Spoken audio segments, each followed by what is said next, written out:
Welcome to the Made for Business show where Catholic moms come to learn how to build a business that is simple, holy, and profitable. And today I want to talk about some of the challenges that we face when we start doing multiple six figures in a company. And there are a couple benchmarks along the way, and generally they happen at certain revenue points. Some people experience them earlier and some people experience them later. And listen, if you're at the beginning of your business or you're working on your first 100K, I want you to listen to this episode.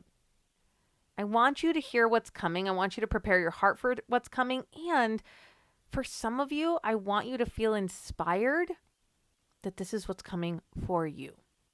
And I say for some of you because God does not call all of us to build big companies. And I'm going to describe what I think that means in a minute. God calls some of us to work from home and make smaller amounts of money. Less than $5,000 a month, $5,000 to $10,000 a month. But when we cross over into doing multiple six figures, a few things change. They need to change. And I'm going to describe those in this episode. So, first is just the decision to keep growing a company. Because as soon as you're hitting multiple six figures, you pretty much most likely have covered your family's income needs. Okay? So if you're paying yourself $8,000 a month, for most people, that's kind of covering their family needs. Now, if your husband has a job and is covering the family needs, then, you're setting money aside for college, for private school, for something else. Okay? But we get to this point where we're paying ourselves $5,000 to $10,000 a month, and we realize we don't need any more money. Right? You don't really need any more money. That's a tidy business. It's super cool to be able to do that from home while raising kids in, 10 to 20 hours. So you have to have this moment where you decide, I want to make more money. And we decide that, of course, in prayer with the Lord. You're not like just walking down the street and deciding that. But it has to be a decision. We're not going to, trip our way into growing a business. You have to decide, and you are going to have to act differently to get yourself beyond $200,000 in revenue. You're going to have to show up differently, and you're going to have to communicate things differently with your family. So the first thing that has to happen is this decision. And I think particularly for Catholic women, we struggle to make that decision. Is it okay to make more money? Is it selfish? Is it greedy? Why am I doing this? And so for my clients, I really ask them to talk to God about it. And I see this come up with a lot of my clients. I do a lot of money mindset coaching. And they usually come back and say, I really do think God is calling me to grow this thing bigger, to help more people. All of our businesses help people. And we can feel it when God is calling us to step into another level. So I want you to really have that moment and write it down and know that you worked it out with the Lord, because it's going to get rough. You think business is hard? Under 200K, it's pretty hard from 200K to $1 million. It's emotional.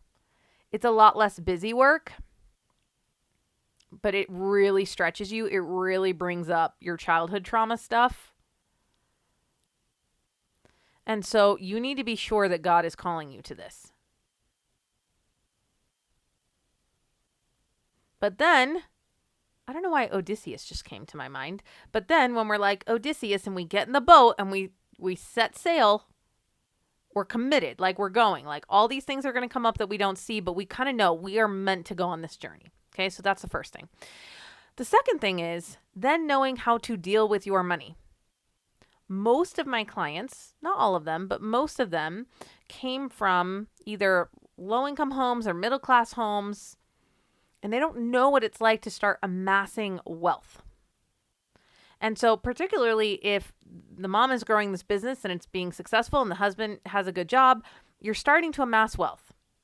And you've like covered all of your expenses and put money in your 401k, and you're like, now what?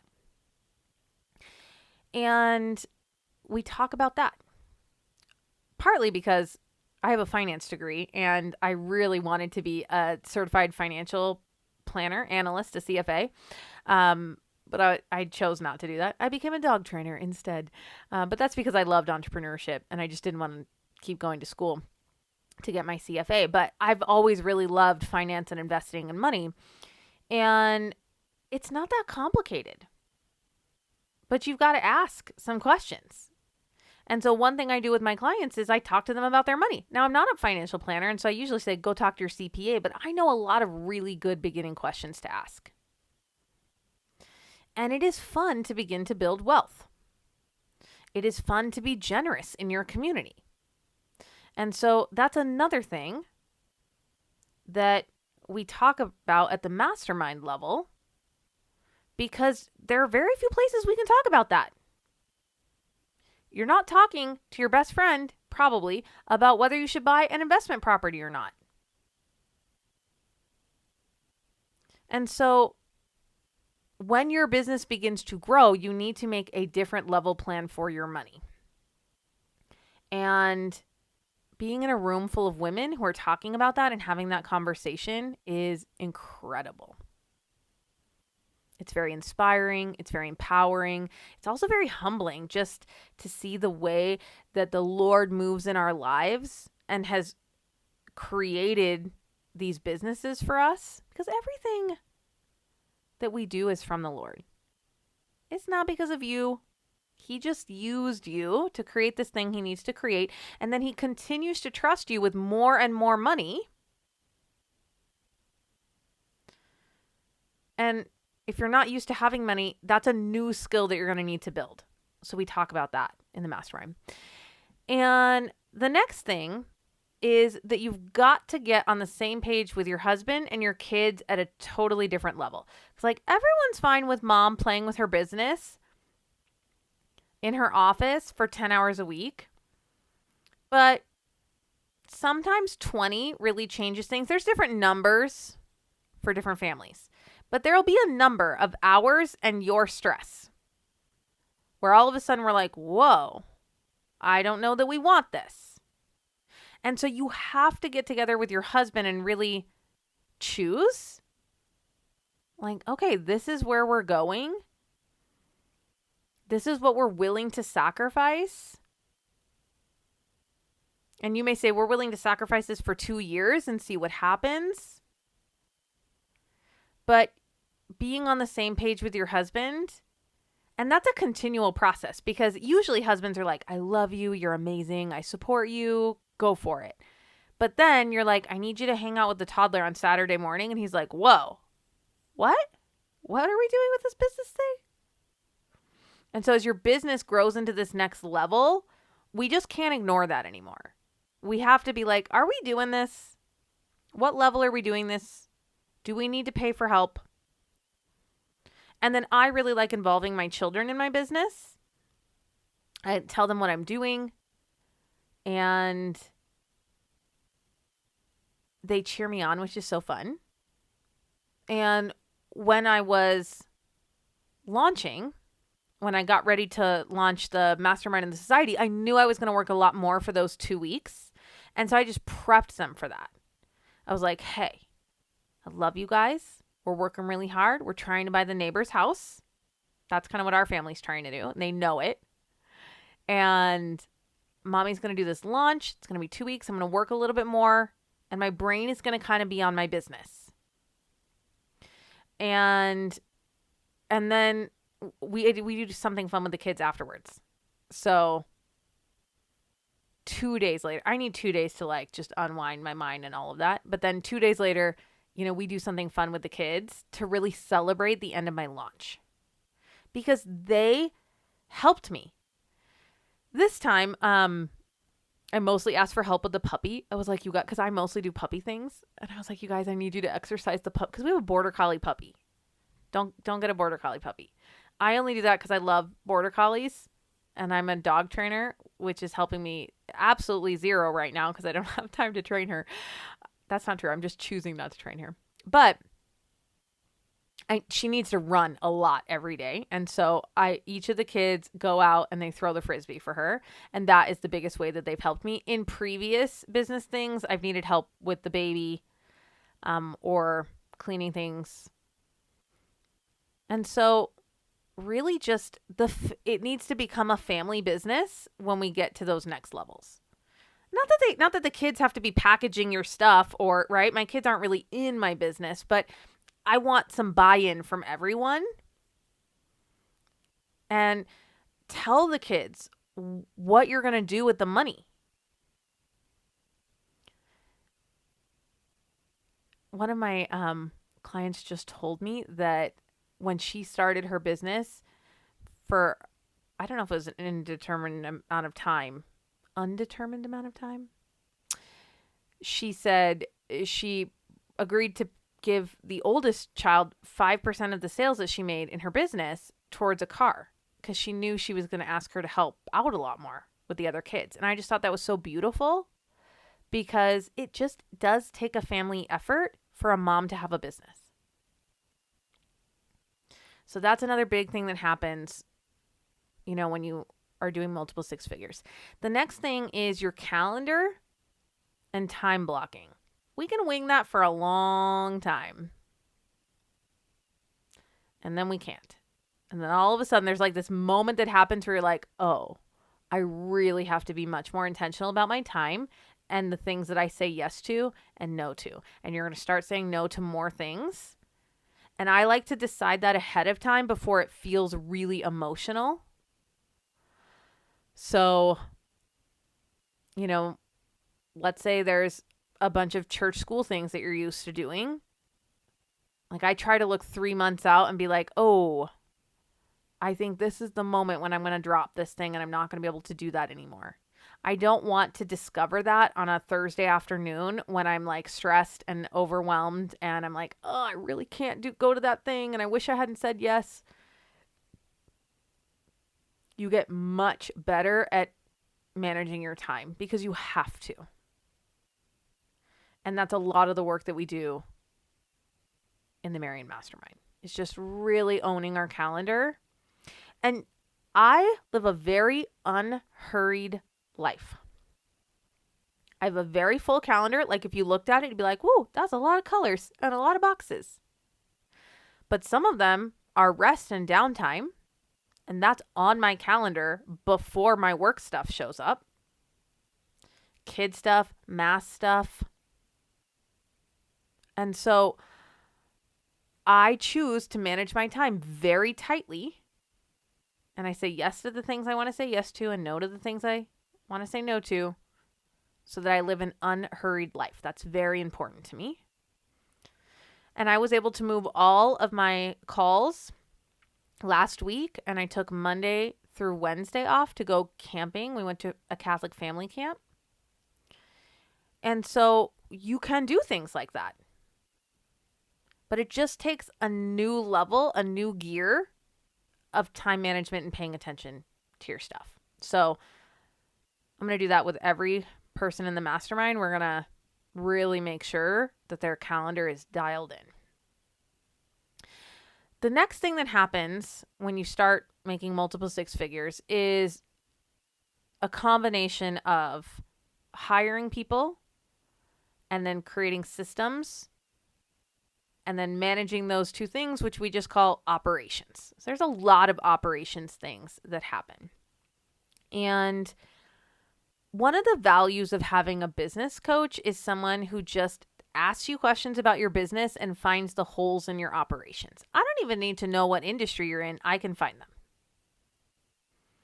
Because I'll just ask you questions and you will tell me what they are. But I will tell you that it feels very lonely growing a multiple six-figure business and trying to scale to seven figures because you kind of know operations and hiring and systems are a thing, but you don't know where to begin. And there are a million programs out there that will help you. And you could probably just YouTube a bunch of things for free. But the value of having a coach is a coach will cut through all the noise and just say, let's start here. Let's fix this one thing. Then we'll move on to this next thing. And that is extremely helpful. And so I do that with everyone in the mastermind. Like, who's your team? What's going on with your team? Where are the holes in your systems? By the way, most of the time you know. But then together, we kind of look at the hole and go, is that important right now or not? Because so much of the game growing to 7 figures is getting really good at knowing what's important and what can wait. Because we really just can't work on everything all the time. So the next thing is creating a culture and managing a team. And that's a little bit different than operations, in my opinion, because you're really like, who is this company? Like, it just happened in your house. And then all of a sudden there's like a team. And then you're like, are we supposed to have like a barbecue? And we're all on Zoom? Do we have to get together? You just have all these questions. And so somewhere between 6 and 7 figures, you need to decide what the culture of your company is going to be and how you want to manage your team emotionally and with that culture and with those values.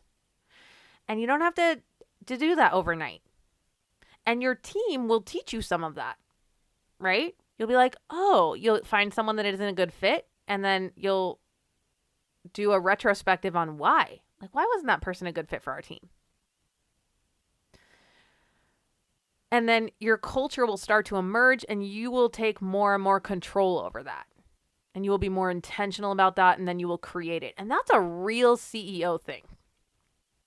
Because again, most of us feel like we're playing on our computer and then going into kidland, and we don't think of ourselves as heavy-hitting CEOs who have to set the tone of the vision and the culture for the company.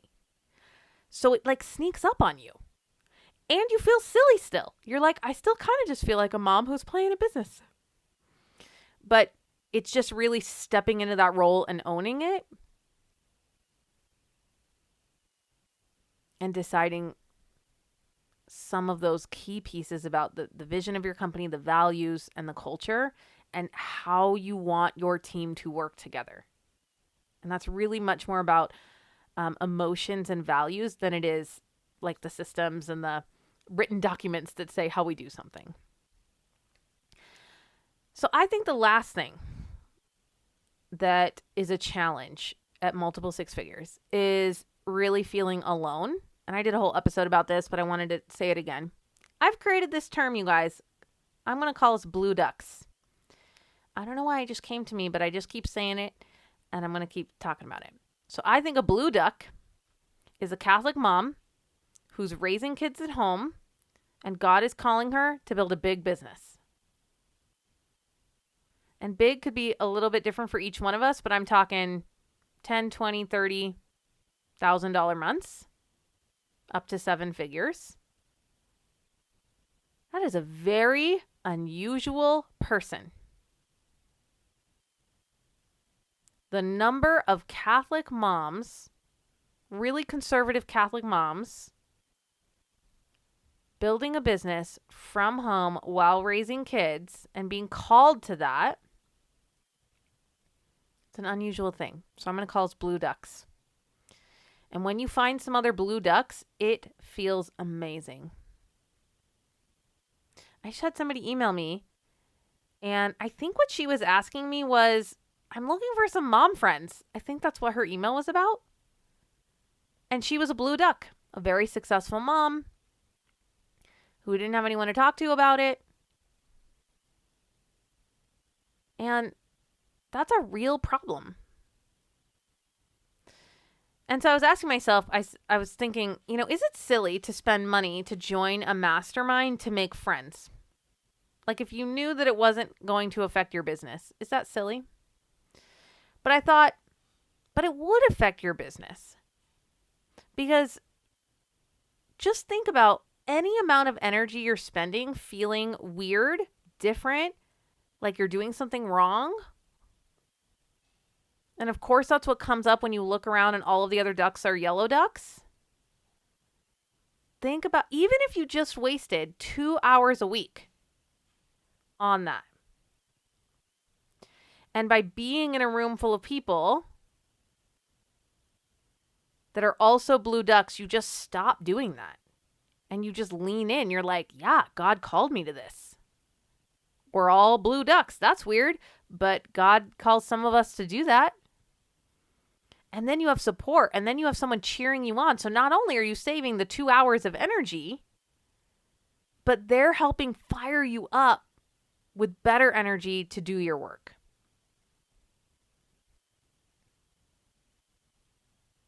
I think that is worth joining a mastermind for. And some of the women who have joined make more money than me. And that's okay.